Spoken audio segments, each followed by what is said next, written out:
Yo no sé si en su caso, si en su caso va a aplicar igual que en el mío. Ustedes han visto que uno a veces cree cosas desde la infancia y llega un momento en la vida donde hay un desencanto porque usted se entera que no eran ciertas. ¿Ya ha pasado? Yo me tragué el cuentillo de que yo me llamo Eduardo porque tengo un tío que muy joven se fue a estudiar a Brasil y allá a los Eduardos les dicen guayo. Entonces yo tenía 40 años de repetir, pucha, ¿cómo suena? Qué pesado suena. Tenía 30 y resto de años de repetir. Sí, bueno, los primeros tal vez no era consciente de eso. No hablaba los primeros 2 años y medio y luego, bueno, 30 y resto de años. Y yo repetía, sí, es que a mí me dicen, yo me llamo Eduardo porque mi tío se llama Eduardo y me dicen guayo porque a los Eduardos en Brasil les dicen guayo. Y va a ser que hace un par de meses voy a la Universidad Nacional a un congreso por el trabajo y coincido con un brasileño que estaba acá de viaje participando del congreso sobre derechos humanos y entonces ya en un almuerzo coincido con él y converso y les digo, sí, no sé qué, bueno, empezamos a conversar, nos agregamos a redes y él dice, guayo, ¿qué es guayo? ¿Cómo no sabes qué es guayo? En el portuñol, ¿verdad? Porque él hablando portugués y yo hablando español, pero el portugués es un poco transparente algunas cosas. Y entonces ayudé y pues a los Eduardos les dicen guayo. Y el maestro se me queda viendo así como, y yo, no, me dice,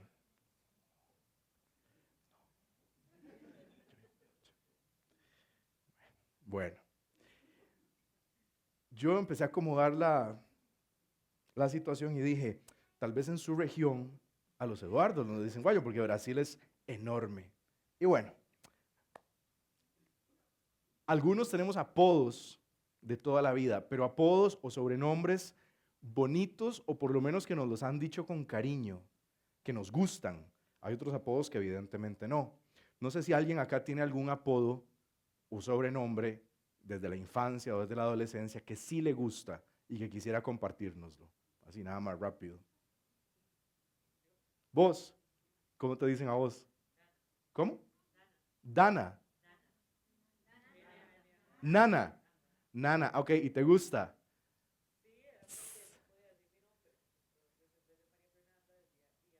Ok. Nana. ¿Alguien más tiene un sobrenombre que sí le gusta? Nadie. ¿Por allá? ¿Quién? ¿Cómo? Ela. ¿Y por qué te dicen Ela? Ela. Ok. Ela, Nana, Guayo. Porque a los Eduardos en Brasil nos dicen Guayo. La cuestión es que, hablando de sobrenombres, Jesús, porque siempre tal vez hemos asociado que poner un apodo no es algo muy cristiano, pero resulta que Jesús sí ponía apodos. Ustedes sabían, ¿verdad? Resulta que habían un par de hermanos que Jesús les puso un sobrenombre y les puso Boanerges. Tal vez para nosotros no tiene mucho sentido porque está en otro idioma, está en arameo, pero la traducción es hijos del trueno. Jesús los vio, empezó a conocerlos y les puso, ustedes son hijos del trueno. Hijos del trueno porque muy probablemente Jesús veía su ímpetu, su apasionamiento ante la vida eh, y probablemente hasta cierta impulsividad. Y por eso Jesús les puso Boanerges, hijos del trueno. Y hoy vamos a acercarnos al Evangelio para ver una historia en la que Santiago y Juan son los protagonistas.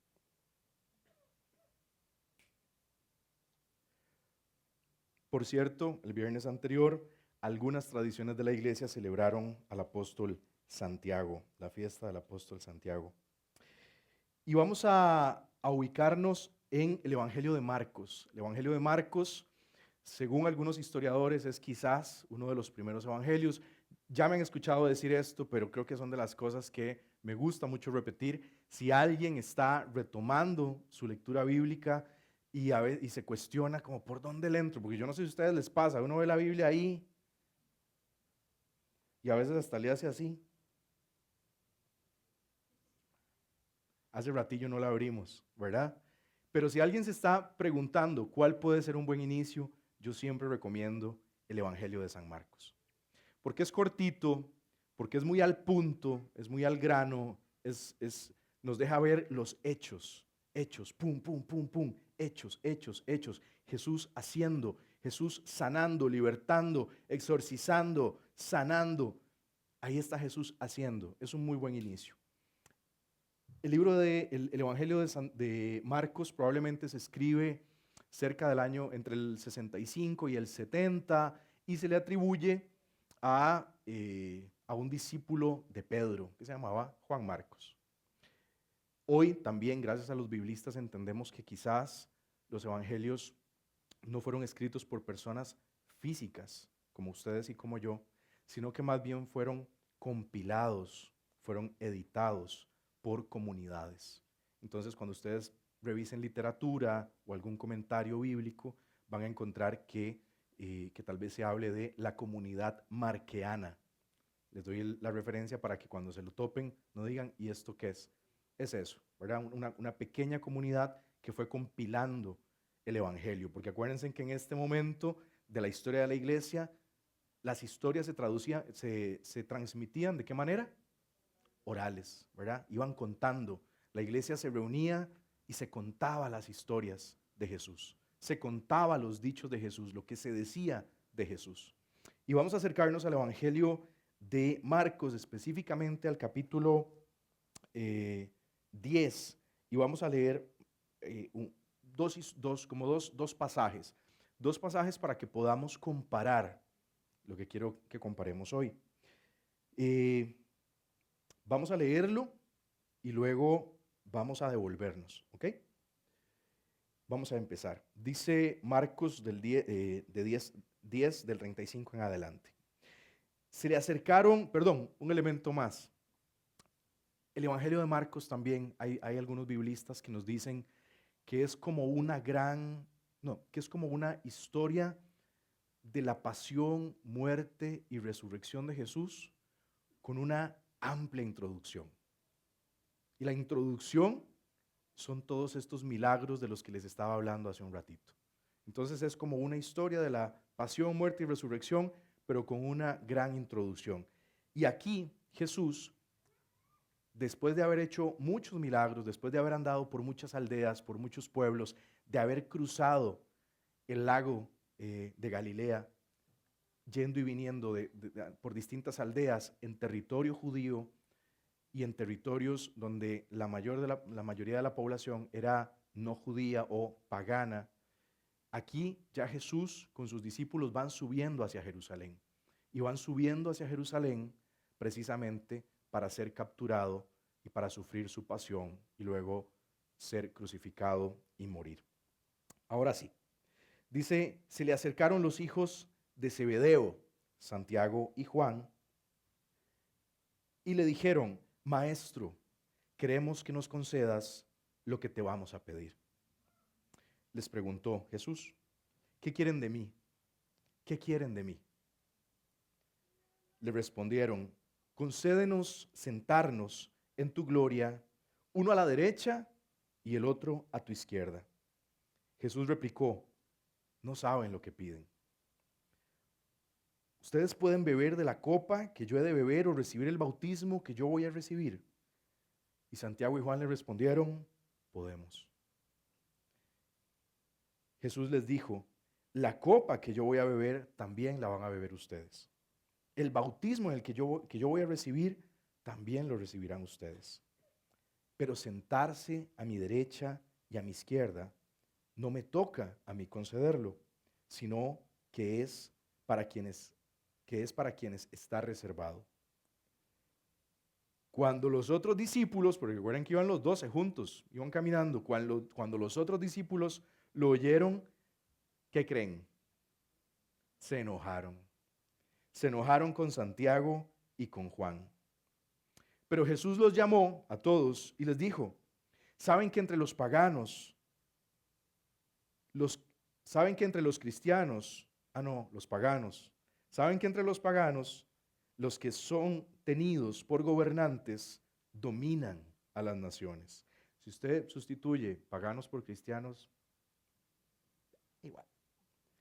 Son tenidos por gobernantes, dominan a las naciones como si fueran sus dueños, y los poderosos imponen su autoridad.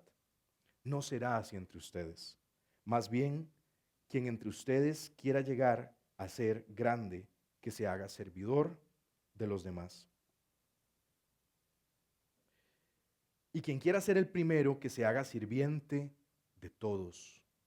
Porque el Hijo del Hombre no vino a ser servido, sino a servir y a dar su vida como rescate por muchos. Esto es palabra del Señor. Gloria a ti, Señor Jesús. Vamos a devolvernos al inicio para poder... Espérense porque aquí se pegó. Ok, ahí. Ok. ¿Qué nos llama la atención del texto? ¿Qué nos puede llamar la atención? Una de las cosas es, que van caminando.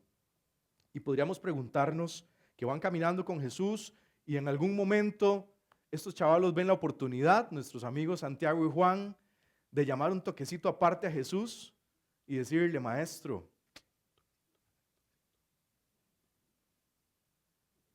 le hacen señas, lo llaman aparte y ellos ven una oportunidad para pedirle algo a Jesús. Y Jesús, como probablemente a ustedes y a mí, les preguntó, ¿qué quieren de mí? Esta pregunta en el Evangelio, muy directamente y muy concretamente, se la hace Jesús a Santiago y a Juan. Pero hoy, en nuestro contexto, Jesús también nos hace a nosotros esta pregunta. Y ojalá que pudieras tomar esta pregunta que estás viendo ahí en la pantalla y ponerla en los labios de Jesús como si Él te la hiciera a vos. ¿Qué querés de mí?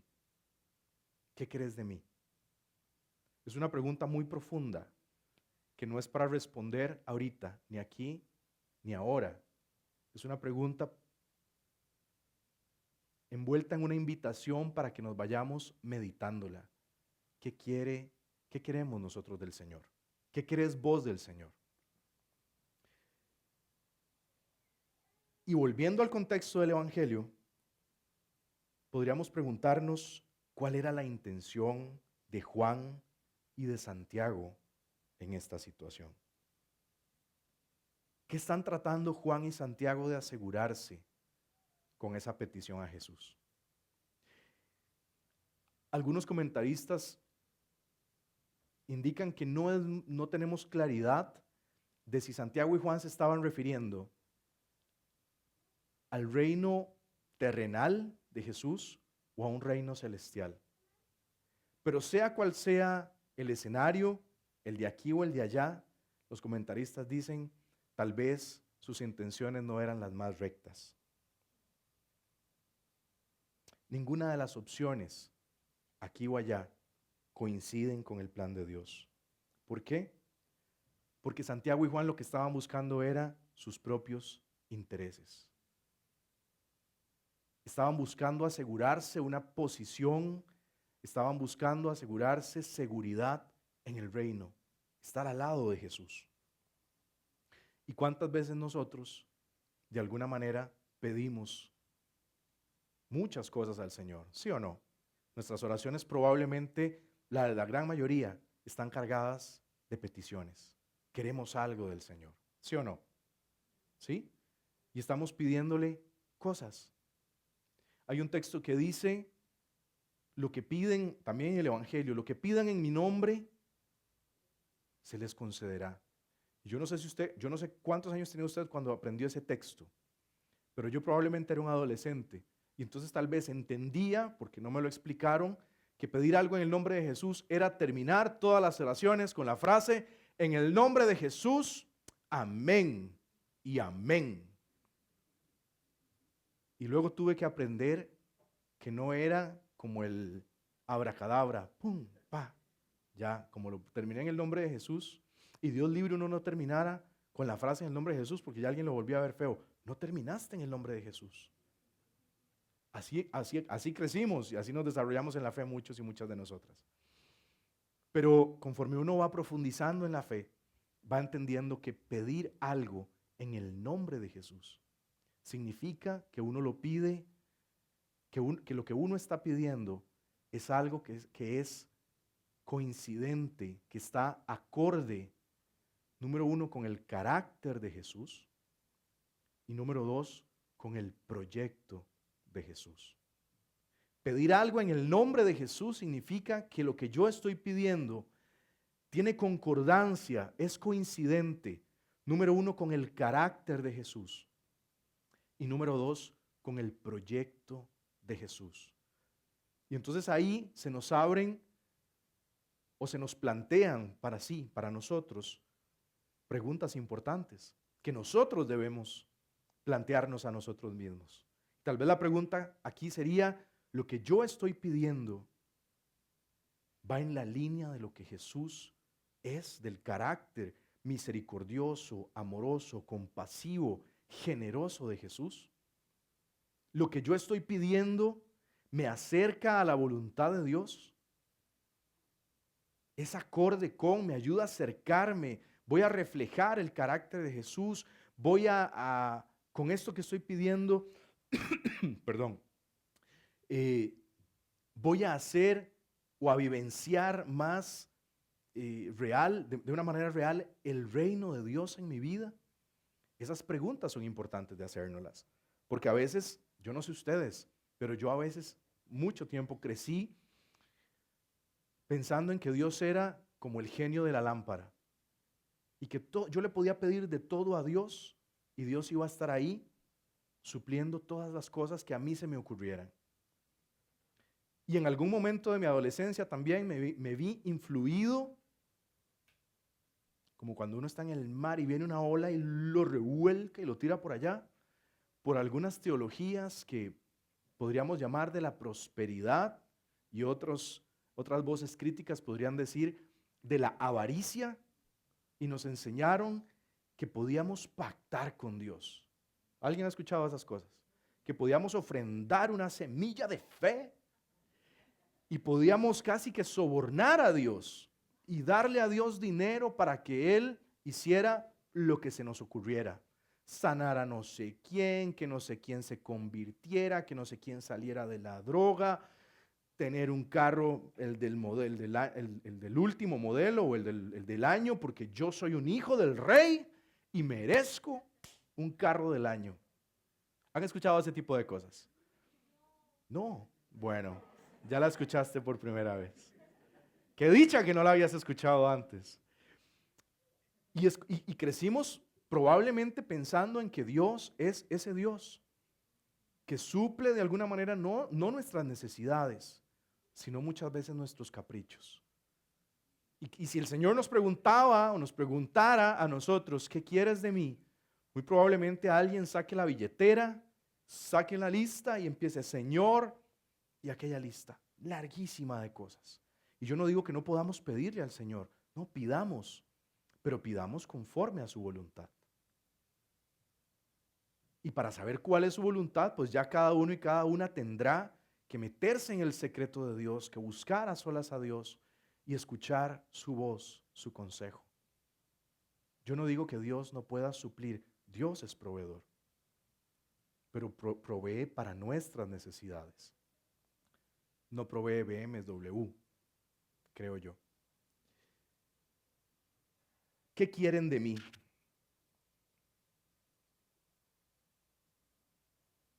Algunos comentaristas dicen que Santiago y Juan estaban tergiversando el seguimiento de Jesús.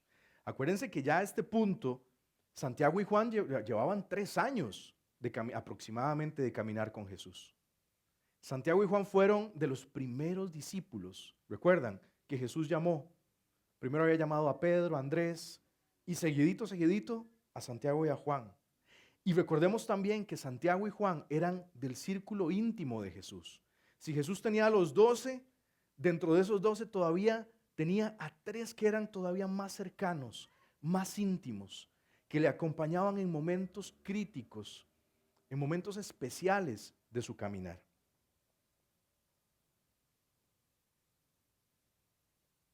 Muchas veces Dios no es ese Dios que provee o al que le pedimos caprichos. Muchas veces, no sé si es la experiencia de alguien acá, pensamos que es ese Dios o le pedimos a Dios. Cuando nos pregunta, ¿qué quieres de mí? La respuesta es, quiero, y esto a alguien le puede sonar un poco extraño, pero quiero casi que santidad, quiero pureza, porque crecimos en sistemas religiosos sumamente fariseicos y legalistas, donde si no teníamos cierto nivel de santidad no podíamos pertenecer. No podíamos pertenecer y ser reconocidos.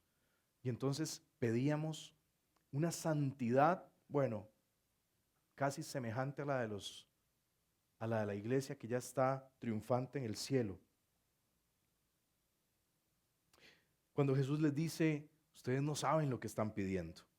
Y luego utiliza unas figuras que a simple vista nos puede costar interpretar, porque habla de una copa, habla de un bautismo, y tal vez es importante interpretar estos símbolos. Acuérdense que Santiago y Juan son de los apóstoles más cercanos, como les acabo de decir, y que de alguna manera ellos van a sufrir por Jesús. La copa que menciona Jesús es un símbolo de sufrimiento. ¿Se acuerdan cuando Jesús estaba en Getsemaní y oraba?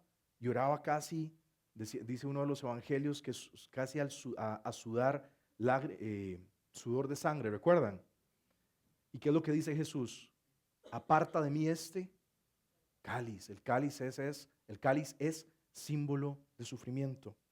Y el bautismo acá no es el bautismo sacramental, el bautismo que ustedes y yo recibimos siendo niños, siendo adultos o adultas, sino que es un símbolo de inmersión, como la figura que utiliza San Pablo en alguna de las cartas, cuando dice que somos bautizados en su muerte y somos ahí también resucitados en ese bautismo.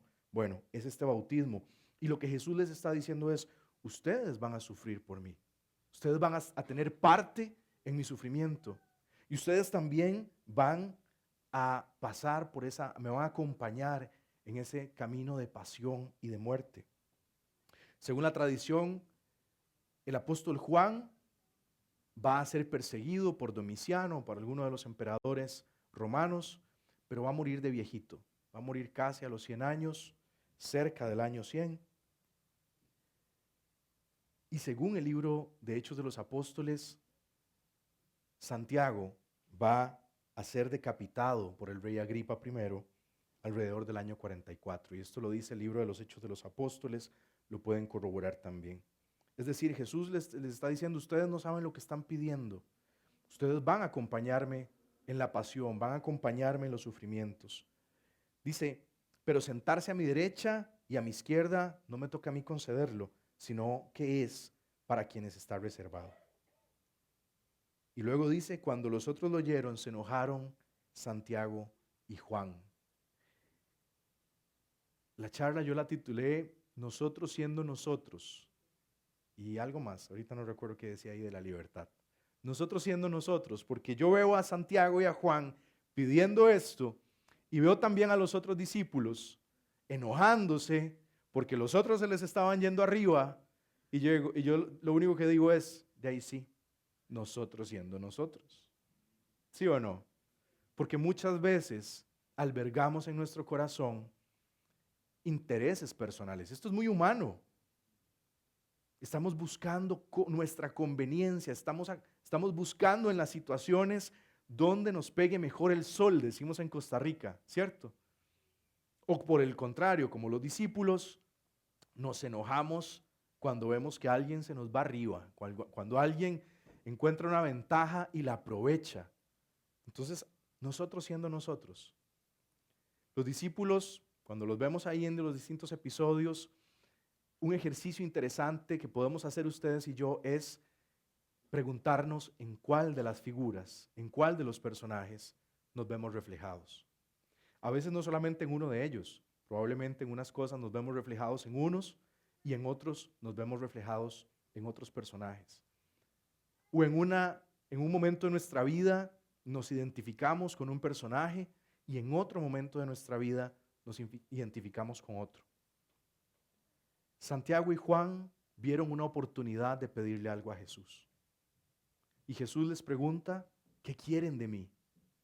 Esa misma pregunta, perdón, estoy convaleciente de un resfriado. Esa misma pregunta nos la hace el Señor a nosotros. En algunos momentos de nuestra vida probablemente nos pregunte, ¿qué querés de mí? ¿Qué querés de mí? ¿Qué estás queriendo de mí? Y a veces ese querer, de alguna manera, responde, voy a utilizar bien la palabra, entiéndanmela bien, a nuestra carnalidad. Y me refiero a carnalidad cuando no estamos sintonizados con los principios del reino. ¿Sí? ¿Y cuáles son los principios del reino? Esa es otra muy buena pregunta. La idea es que hoy nos llevemos un montón de buenas preguntas para que durante la semana, cuando tengamos momentos de reflexión, momentos de búsqueda, podamos retomar alguna de estas preguntas y planteárnoslas. ¿Cuáles son los principios del reino? Tal vez yo no tenga una respuesta definitiva, pero sí podría decir que parte de los principios del reino son el amor, la paz, la misericordia, la compasión, la solidaridad, la generosidad, el llorar con los que lloran, el reír con los que ríen, el acompañar a los que están solos o los que se sienten solos, el hacer banca entre todos para poder ir y aliviar el hambre del que tiene hambre, la sed del que tiene sed. Parte de los principios del reino es ponernos de acuerdo para ver cómo podemos aliviar el dolor y el sufrimiento de la gente a nuestro alrededor. No solo de la gente de la iglesia, de nuestra comunidad, la gente alrededor. Y cuando nosotros entendemos que el reino no se reduce a esto, a este pequeño grupo de gente que está acá, sino que el reino está afuera. Y cuando se nos pide anunciar el reino, es porque porque Jesús está creyendo en nosotros, nos está empoderando y está viéndonos como personas capaces de ir a dar una buena noticia a quien está sufriendo, a quien la está pasando mal, a quien tiene una carencia. Él cree en nosotros. ¿Cuántos dicen amén? Amén. Este fue un primer panorama. Eran Santiago y Juan pidiéndole algo a Jesús y a Jesús no le sonó muy bien. Pero ahora vamos a ver un escenario que nos puede ayudar a contrastar esta primera pregunta o esta pregunta que Jesús le hizo a Santiago y a Juan. Perdón, antes de pasar, quiero hacer énfasis en esto. Jesús aprovecha todo este episodio para poder afirmar una verdad en el corazón de los discípulos. Y es esta del versículo 45. Él les dice, porque el Hijo del Hombre no vino a ser servido, sino a servir y a dar su vida en rescate por muchos. Si teníamos alguna duda de cuáles eran los principios del reino o de cuáles probablemente podían ser esos principios, aquí tenemos una clave. El Señor vino ¿a qué? A servir. Vino a servir. Vino a servir. Y servir implica reconocer la dignidad de la gente que está a nuestro alrededor. Implica salir de sí, dejar de mirarnos nosotros mismos, nuestras necesidades, lo que nos aqueja a nosotros y levantar la cabeza y ver quién la puede estar pasando un poquito peor que yo. Y salir al encuentro, no esperar a que la gente venga a nosotros, es salir a ver dónde hay necesidad.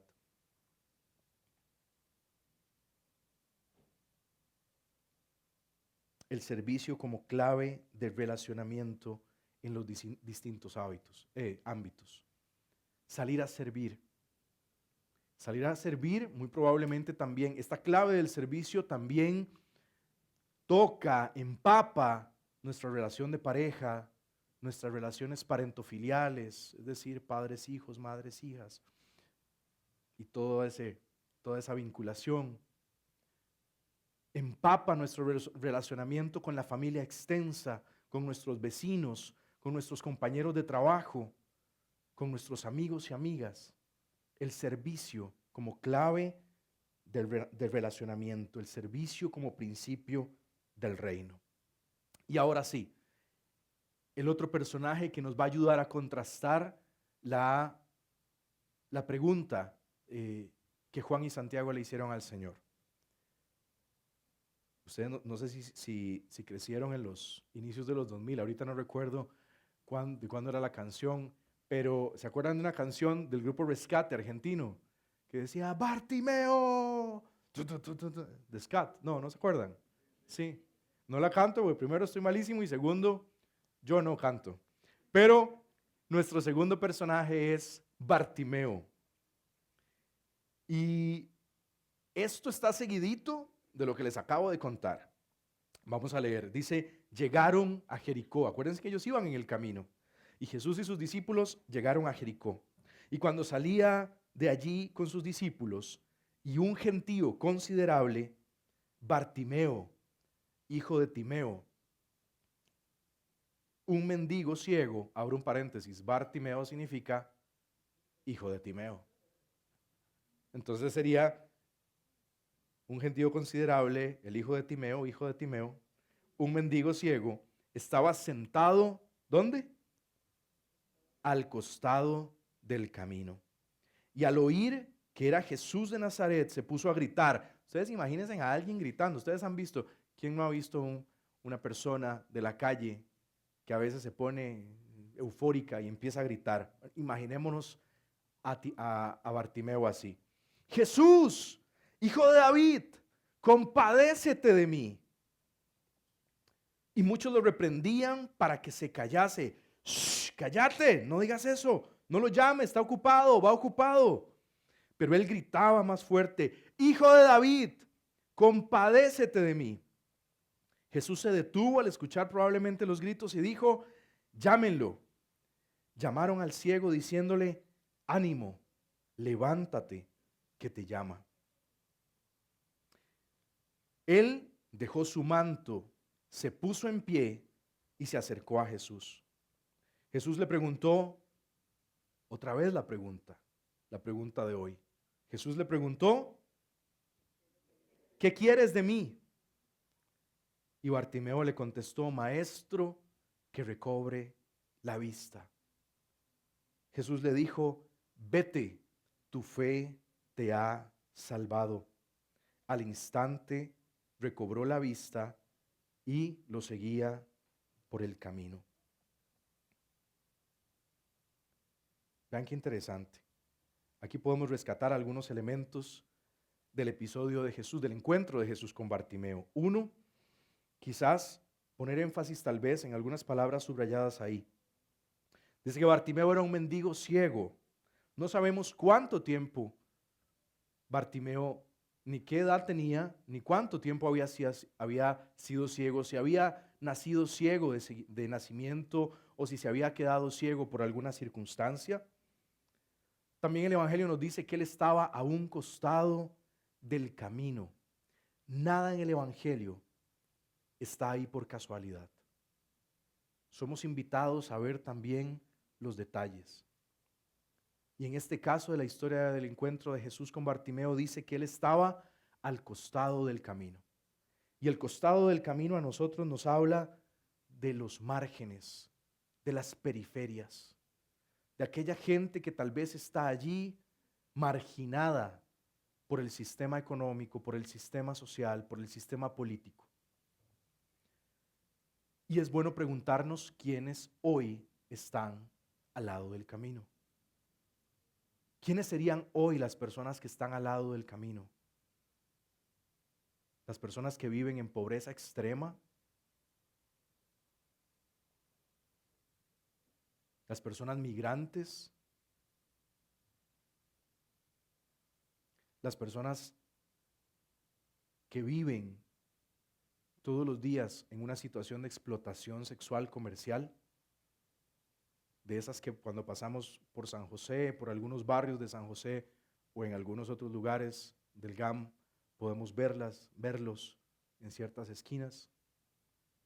¿Quiénes serían hoy las personas que están en los márgenes? Bartimeo estaba al margen. Y somos invitados a levantar también nuestra mirada y ver y preguntarnos quiénes hoy viven en los márgenes, para nosotros ir y acercarnos otra vez, no esperar a que vengan a nosotros, no esperar a que lleguen a Plaza Tempo, que lleguen a nuestra parroquia, que lleguen a nuestra iglesia, es salir a su encuentro. Dice que muchos lo reprendían para que se callase. Y hoy mucha gente está levantando la voz. Hoy mucha gente levanta la voz por injusticias. Y ante esa gente que levanta la voz por injusticias, nosotros también nos vemos interpelados a tomar posturas.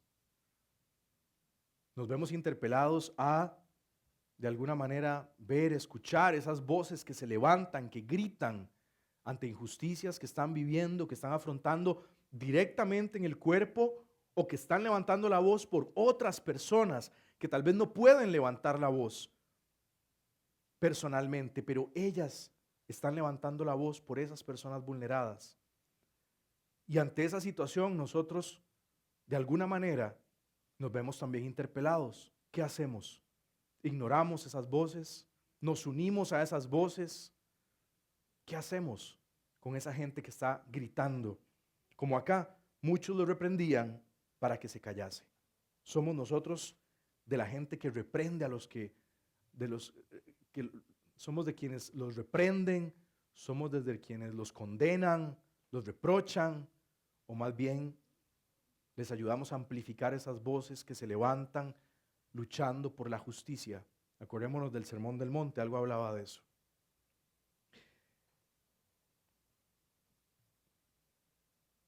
A mí me gusta mucho recordar o reflexionar ante este tipo de pasajes y en algunas cosas que dijo Francisco.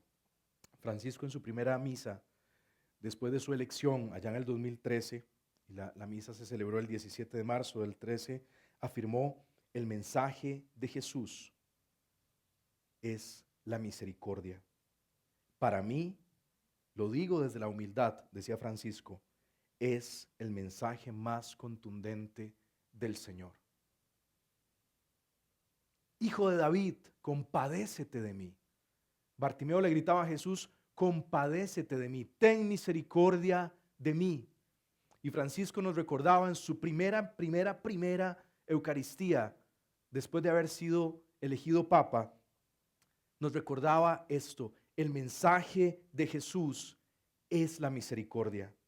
Para mí, lo digo desde la humildad, es el mensaje más contundente del Señor. Probablemente en su historia y en mi historia con el Señor, hemos visto muchos otros rostros del Señor. Y nos ha costado relacionarnos con este rostro misericordioso del Padre. O al rato alguien no, y diga: no, hombre, para mí siempre ha sido una luna de miel. Pues qué rico. Pero muchos otros crecimos con otras caras de Dios, que hemos tenido que ir deconstruyendo, desarmando y reconfigurando, y ir poco a poco reconociendo ese rostro amoroso, ese rostro compasivo, ese rostro misericordioso del Señor. Dice el Evangelio que Bartimeo dejó su manto. Esto es como un símbolo de dejar atrás su antigua vida, esa vida de mendicidad. Se levantó, se acercó a Jesús y Jesús directamente le preguntó: ¿qué quieres? Y Bartimeo le respondió: que recobre la vista. Hay una diferencia entre la respuesta de Santiago y de Juan y la respuesta de Bartimeo. Bartimeo estaba pidiendo misericordia para recobrar la vida. Acuérdense que en esa época y en ese contexto, si había alguien ciego o aquejado por alguna enfermedad, se pensaba de esa persona que era una persona pecadora, que solamente estaba recibiendo en sí mismo, diría San Pablo, la retribución debida a su extravío, el resultado de sus pecados. Pero hay una diferencia entre lo que están pidiendo Santiago y Juan y lo que está pidiendo Bartimeo. Bartimeo pide vida, pide vida, pide vida. Recobrando la vista, perdón, él puede recobrar su vida, ser de nuevo una persona autosuficiente, ser una persona que sirve, que aporta a su comunidad, puede reintegrarse nuevamente a su comunidad, puede trabajar para poder sostenerse a sí mismo en una vida digna. Esto es lo que el Señor quiere, darnos una vida y darnos una vida en abundancia. Y muchas veces nos necesita a nosotros para poder propiciar esa vida en abundancia para otras personas.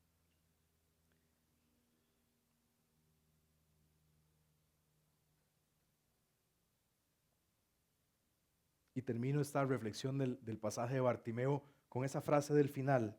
Bueno, tu fe te ha salvado. Aquí la fe la podemos traducir por confianza. Jesús le dijo, porque has confiado, eres salvo. Esta salvación es interesante porque es una salvación circunstancial.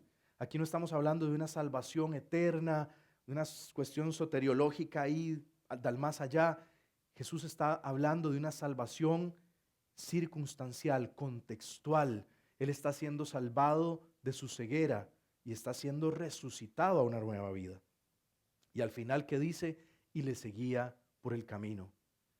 El deseo de Dios es que nosotros nos convirtamos en discípulos y en discípulas, que podamos mirarle, encontrarnos con Él y seguirle. Ese es el deseo de Dios. Yo quiero terminar con una reflexión que me pareció muy interesante.